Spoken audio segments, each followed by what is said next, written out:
Olá, falaremos um pouco sobre a fibrose pulmonar neste vídeo. Então, a fibrose pulmonar é a substituição do tecido pulmonar normal por um tecido cicatricial. Ela é causada, na maioria das vezes, pelas doenças intersticiais pulmonares, incluídas algumas dezenas de doenças que têm em comum o fato de causar inflamação nos alvéolos, levando à progressiva cicatrização e fibrose pulmonar. Então, ela é caracterizada, né, principalmente tendo alguns aspectos como a cronicidade, então ela é uma doença crônica, tem evolução lenta e seus principais sintomas é a falta de ar progressiva e a tosse seca. Então, de todas as fibroses pulmonares, né, dessas doenças intersticiais, as características mais marcantes, né, como sintoma é a falta de ar progressiva e a tosse seca, aquela tosse irritativa. Então, quais são os principais sintomas? Depende da evolução da doença, mas todas elas vão ter tosse seca persistente, falta de ar, pode ser considerado também fadiga, pela constante falta de ar, né, acaba diminuindo a oxigenação adequada, causando fadiga, até a fadiga causada pelo descondicionamento cardiorrespiratório, a falta de apetite e perda de peso. Então, algumas pessoas com fibrose pulmonar podem ter sintomas semelhantes à pneumonia, sendo tratadas com antibiótico até realmente a causa do problema ser descoberto.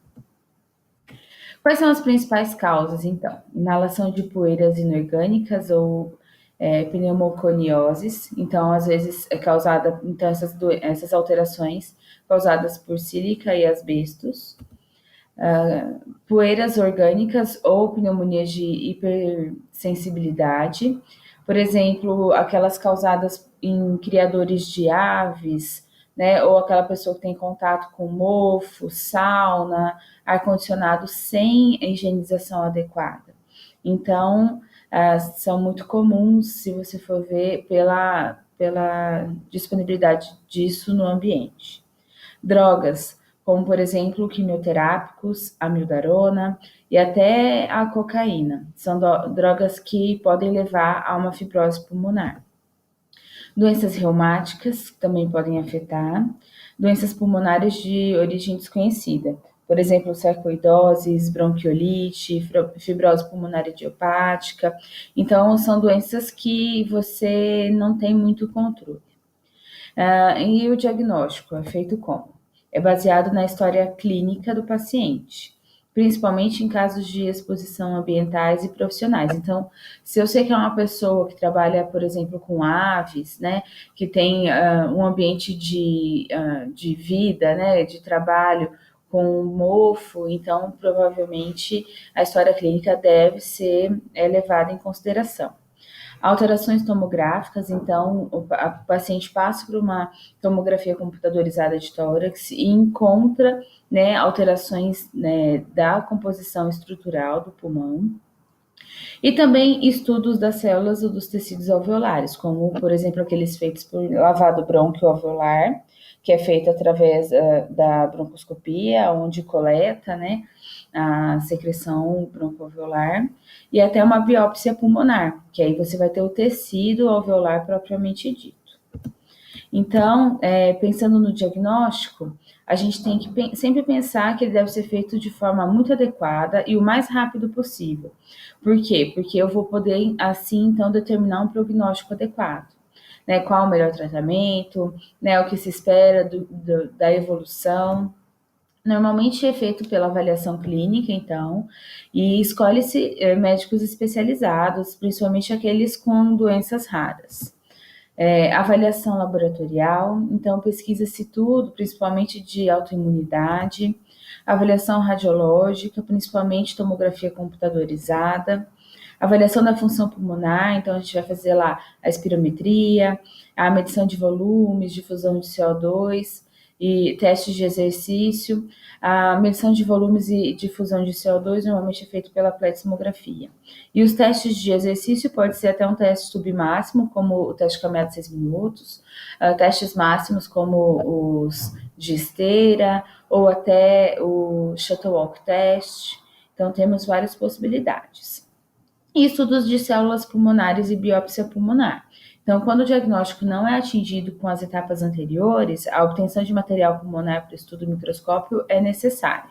Então, por exemplo, faz-se a broncoscopia, que permite a retirada de células e líquidos pulmonares pelo lavado broncoalveolar, e a realização de biópsia transbrônquica. Então, através da broncoscopia, você consegue tirar uma parte até lá de um bronco e assim por diante.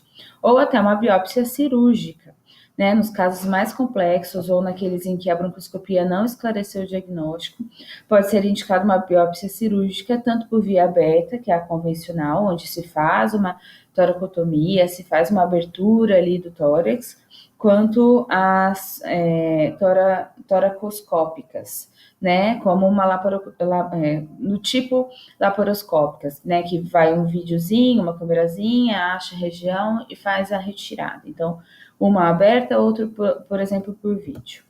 No tratamento. A fibrose pulmonar e seus avanços ainda não possuem tratamento para sua reversão. Porém, existem opções que ajudam a melhorar a qualidade de vida, como, por exemplo, a interrupção do tabagismo, que é um dos principais causadores da fibrose pulmonar.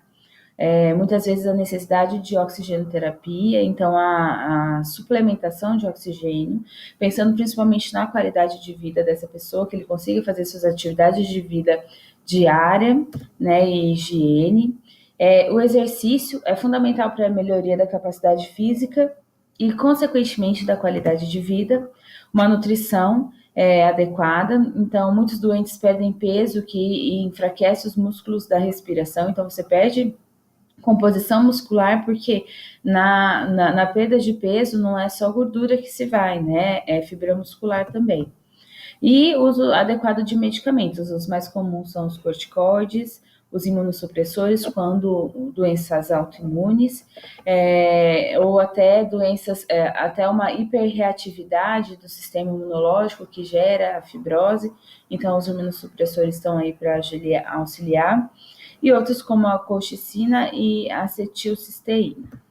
É isso, gente. Obrigada por me escutar e até mais.